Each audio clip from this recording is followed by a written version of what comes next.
Bonjour, je vais vous montrer comment on met un biais quand il est préformé et pour qu'il soit le plus joli possible sur l'envers et sur l'endroit. Donc déjà pour faire le biais plat simple, on met bien bord à bord et on pique à 1 mm. Vous voyez, il y a le sillon qui est là et donc on pique à 1 mm à l'intérieur de ce sillon vers la droite.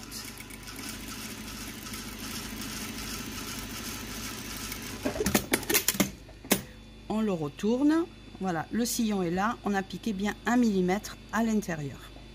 On le retourne, on le préforme et on plie bien exactement comme les pliures du biais à l'origine.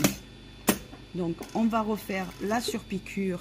Pour celles qui ont besoin d'épingler, vous épinglez tout votre biais avant de le surpiquer, mais sachez que souvent votre épingle va vous gêner pour pouvoir bien placer à plat votre biais. Là on pique bien nervure en cachant bien la couture que vous avez faite avant. Et là vous avez une jolie surpiqûre sur l'endroit et une jolie surpiqûre sur l'envers. Voilà, là on va faire un arrondi extérieur qui est le plus difficile pour qu'il soit bien plat. J'ai fait une petite couture de maintien pour les deux épaisseurs, ce qui est souvent le cas puisqu'on a souvent deux épaisseurs. Pensez à la faire à 2-3 mm du bord et pas plus. On prend toujours le biais que l'on met bord à bord et on pique à 1 mm à l'intérieur du sillon. On soutient l'arrondi du tissu. Voilà, on soutient bien en dessous. Par contre, on laisse aller le biais pour qu'il donne de l'aisance à l'arrondi.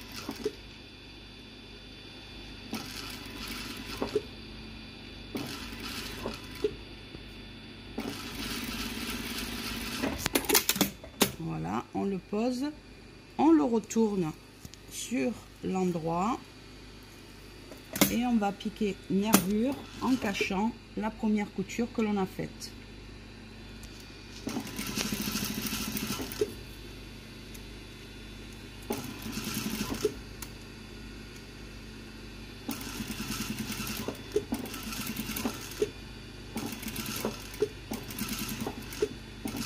Toujours pareil, pour celles qui ont besoin de mettre des épingles, vous mettez les épingles dans l'arrondi pour qu'il soit bien plat.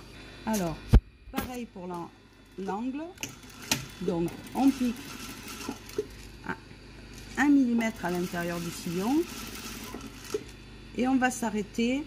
Cette distance que l'on a ici, on va la laisser ici. C'est-à-dire que si ici j'ai 5 mm, c'est-à-dire la valeur de mon pied de biche, je vais faire exactement pareil au niveau de la valeur que je vais laisser de là à là.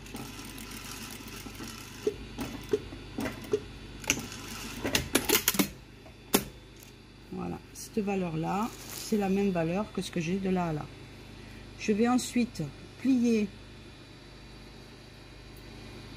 mon biais comme ceci, bien à 45 degrés, et ensuite le ramener sur lui-même.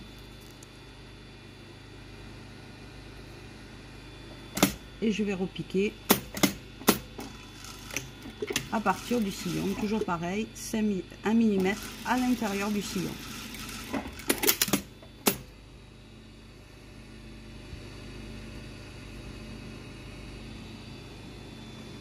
Je vais retourner mon biais, toujours pareil, bien nervure, et là je vais préformer mon angle avant de piquer.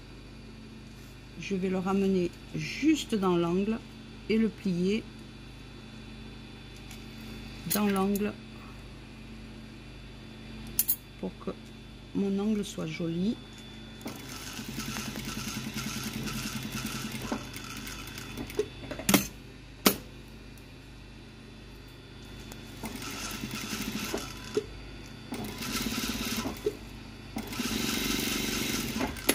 Voilà, j'ai un bel angle en pointe ici et en le retournant, mon angle est bien en pointe, l'endroit et l'envers. Pour faire un biais visible et un raccord de biais qui soit joli avec une belle finition. Pour démarrer, on démarre comme ceci. On le plie à 45 degrés et on laisse dépasser 1 cm. On va piquer à partir de 2 cm environ pour faire le démarrage du biais, et on imagine qu'il est à le biais tout le tour. Donc en revenant, on va avoir le biais, donc il va être comme ceci, toujours sur piqûre. N'oubliez pas la piqûre à 1 mm à l'intérieur du sillon. On s'arrête avant la couture, on laisse ceci pas fait, on va couper 1 cm droit sur l'angle, voilà, on va le marquer, et on va faire la même chose avec celui-ci. On va le couper à 1 cm, voilà, comme ceci, 1 cm et 1 cm après pour avoir la valeur de couture. On prend ceci, on le met bien bord à bord, on le fait dépasser ici de 1 cm et ici de 1 cm, et on va piquer comme ceci. On coupe ce qui dépasse ici et ce qui dépasse ici. On le met bien à plat, on ouvre la couture, alors avec un fer à repasser si besoin,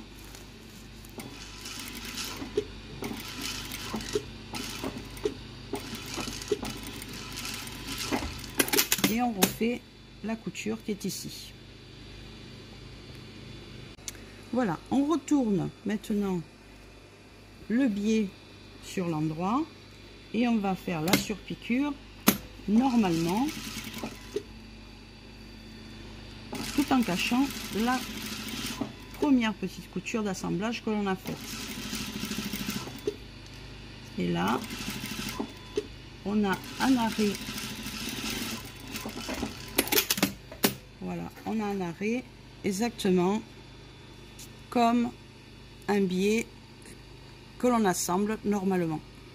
Voilà l'arrêt fini.